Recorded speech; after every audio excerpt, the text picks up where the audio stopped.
সবুজ হৃদয় জুড়ানো কোমল এটাই পান পাতা। একটা পাতার এত উপকার ভাবতেও অবাক লাগে।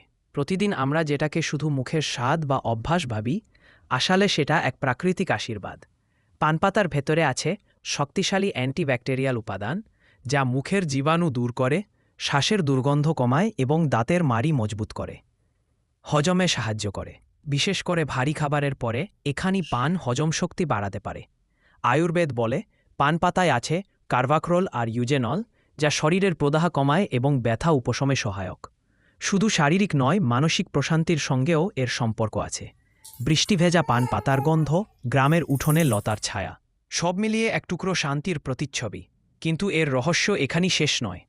অনেক প্রাচীন সংস্কৃতিতে পান পাতাকে পবিত্র ভাবা হতো। উপহার, বিয়ে, অতিথি আপ্যায়নে পান যেন সম্মানের প্রতীক। তবে একটা সতর্কতাও দরকার। পানের সাথে জর্দা বা অতিরিক্ত সুপারি দীর্ঘমেয়াদে শরীরের ক্ষতি করতে পারে। তাই প্রকৃত পানের স্বাদ উপভোগ করুন, কিন্তু বুঝে। এই একখানা সবুজ পাতায় আছে ইতিহাস, আছে উপকার, আছে অনুভব। পান পাতা, একটি পাতাই যেন প্রকৃতির আপন ছোঁয়া।